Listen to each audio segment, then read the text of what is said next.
Hello everyone. It's James again. And before I start today's video, I just want to quickly say, all work in this video contains 100% original content of and by myself, James Smith, otherwise known as Bgood 4000, and was uniquely created with NAWMAL software, by myself, James Smith. As I purchased commercial rights from NAWMAL to produce my unique and original video with this software. Commentary is uniquely my own thoughts, feelings, and expressions. Now that I have that out of the way, for those of you that are new, I apologize for my little cartoon voice. However, I do hope all of you are having a day that's better than fantastic. And your journey to self-betterment is going way better than fantastic as well. Today, I wanted to talk about the 5 ways a narcissist can rob you of your self-esteem. And this is very important, because most people will say, no one can take my self-esteem away from me. That's why it's called self-esteem. And on one hand and in theory they are correct. But what they aren't taking into account is that some or a great many narcissists are expert brainwashers, and can and will employ tactics you might not be able to put your finger on as to what is happening until it's already happened to you.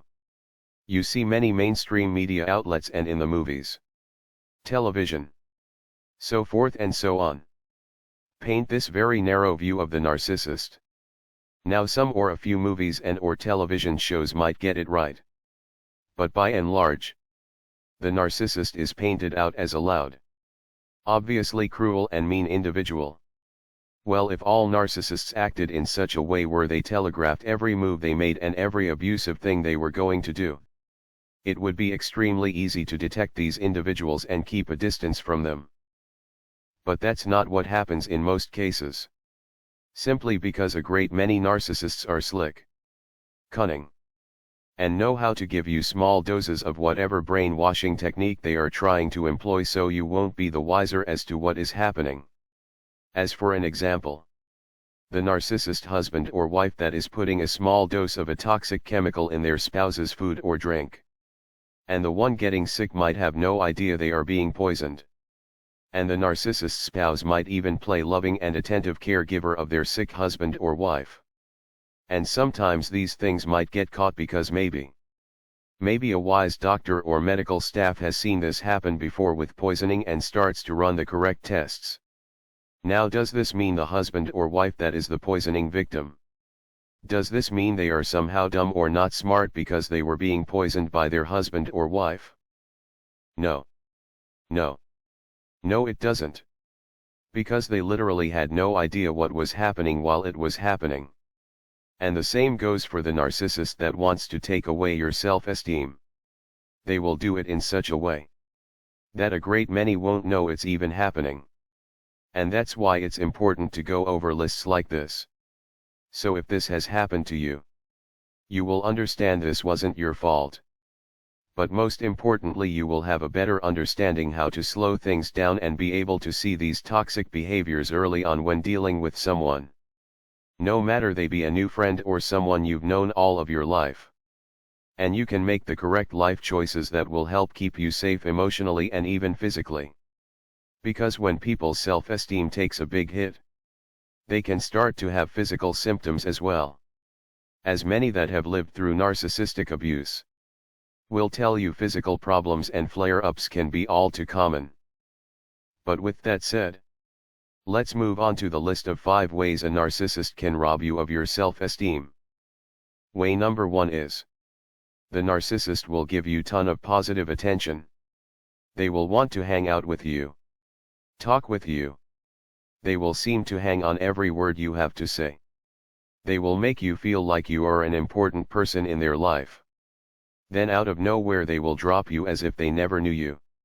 Now you might think, well, maybe they got busy. Maybe something else is going on. Then you are out and about. Maybe you are going to the mall to shop. And you run into this friend that is with someone else, and acting as if nothing is wrong. And the only reason why this is so odd is because how much time they were putting into you.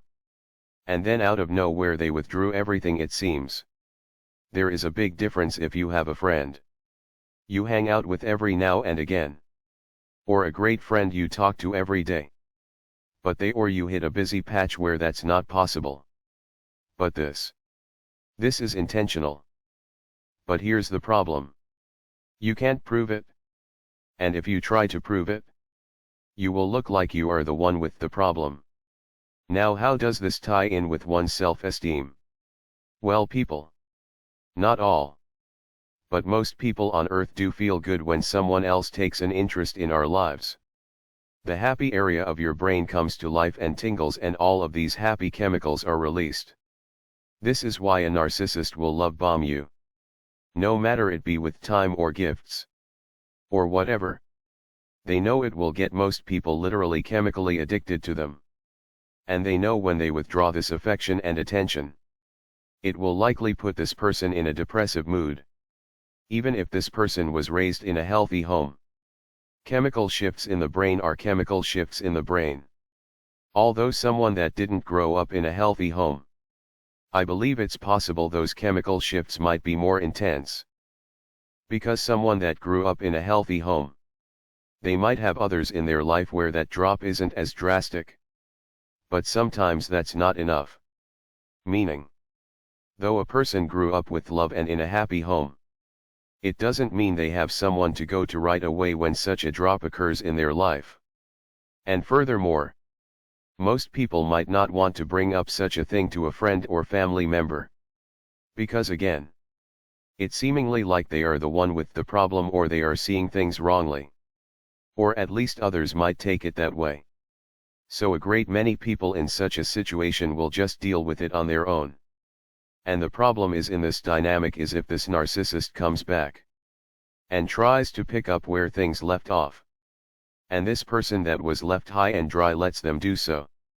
Before you know it, they go back on that roller coaster or highs and lows. And the narcissist is now in control of regulating this person's moods. Like a substance dealer. Now again, there is a big difference between someone being busy and someone treating you like you are the most important person in the world. Then in 1 second makes you the least important person in the world. And because it's hard to confront someone about this without looking crazy, a great many people get accidentally stuck in this washing machine-like relationship, where 1 minute they have importance and the next they don't. And the longer they stick in such a situation, guess what happens? They lose without even knowing they lost it. They lose their self-esteem. Now on to number 2. Narcissists will in small doses, or in one unexpected large dose, they will criticize you for your talents and skills. How you eat, what you eat, how you dress, look. Again, people think they are above this stuff, but they are not. There might have been the jacket that everyone in school liked, and you were able to manage to get one. And when you wore it to school, you hear people cracking jokes about how ugly the jacket is, or how out of style it is. Well, guess what most people would do? Never wear the jacket to school again. But then 2 months later, one of the same people that was making fun of you and this jacket just bought the same jacket for themselves. Now, though you might in this instance know that these people are hypocrites, a great many people in such a situation will start to wonder what is wrong with them. Why do people treat them poorly for no reason at all? Why are there rules for them, and none for those criticizing them? And this dynamic can happen in conjunction with number 1. You might be hanging out with someone that is super attentive to you and your life, but randomly in the middle of nowhere, they will say something hurtful and mean. That is out of place and that makes no sense. And again, it's done in such a way that catches you so off guard you don't react. Or you don't even acknowledge what has happened. And with these super high highs, and then they hit you with something that deflates you because of these chemical shifts. Guess what happens to one's self-esteem? That's right. It goes right down the tubes. Number 3. The narcissist will never ever or extremely rarely if ever say anything nice about you at all. Look, Self-esteem is the esteem of self. But a lot of how we feel about ourselves and others is through our life experiences.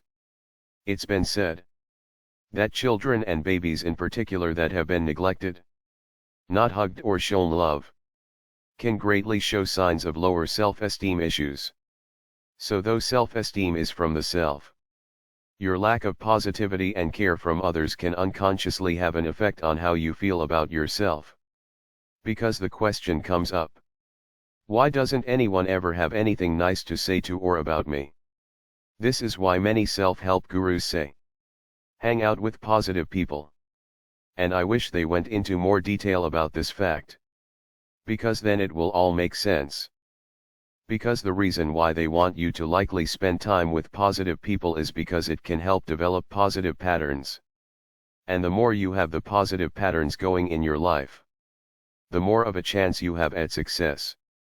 However, if you are stuck in the negative pattern and negative self-talk, you will likely not achieve the many wonderful things you deep down inside want to achieve. And I have news for you. Narcissists know this fact. This is why they do what they do. They not only want you stuck in this mode so you are always giving them supply, but they don't want you to become a success in life either. Something to think about. Now please keep in mind, positive people aren't yes men or yes women. Positive people, however, aren't mean for the sake of being mean for their own entertainment. If something is wrong, they know how to word things in a way where they are personally attacking you or putting you down, but rather giving you constructive criticism to help build you up. Which brings me to number 4. Narcissists won't offer you constructive criticism. And if they do, it will be like number 1, where they are your friend one minute and the next they aren't your friend. You see, a narcissist might appear to have great insights, and you listen intently to what they have to say. And they seem to have great feedback on things you aren't getting quite right. Then out of nowhere, months later, for no reason at all, they call you a degrading name. Or they say you are doing something wrong. And you ask them what do they mean by what they are saying. And then instead of their normal insightful responses they might normally give, they might say, I don't know. Why don't you figure it out and get back to me? And their hope is that you will now go on a wild goose chase in your mind trying to figure out what you've done wrong and how you did it wrong. So forth and so on.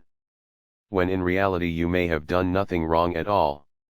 And again, if you are always made out to be somehow wrong, or when you think things are going right, they hit you with your wrong right in the middle of a great success.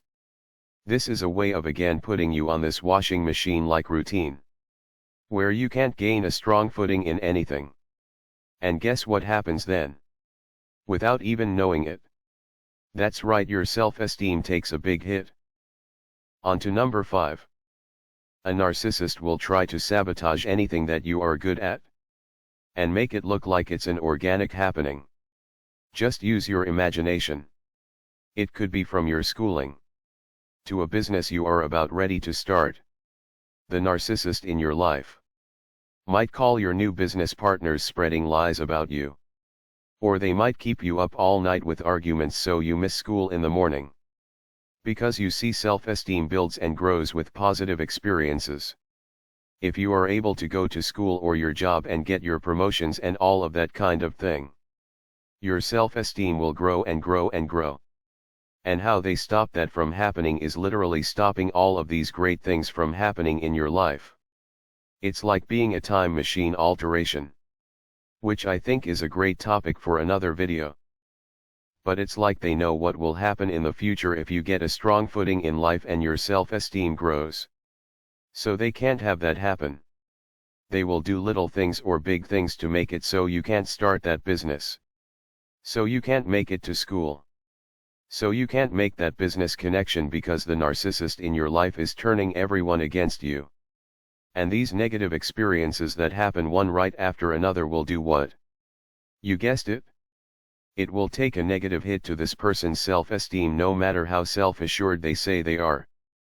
Because all of this is done in a way for you to not know what is happening.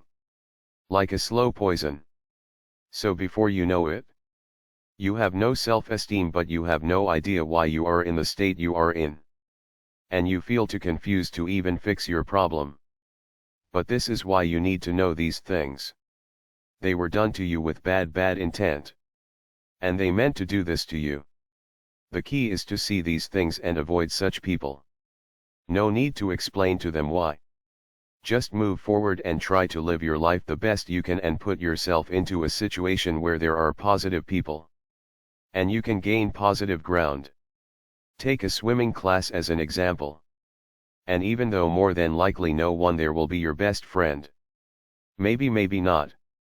You know what I mean, I think. Just go in with low or no expectations. And you will be able to hear and get positive feedback and healthy criticism. So you can build and grow. And know how decency is supposed to be and look like. But what are your thoughts on these 5 ways? Is there a 6th or 7th way you would like to add? Please leave your comments below. And if you are new and you like this content, please feel free to subscribe and watch the other videos on this channel. You might find something that is helpful.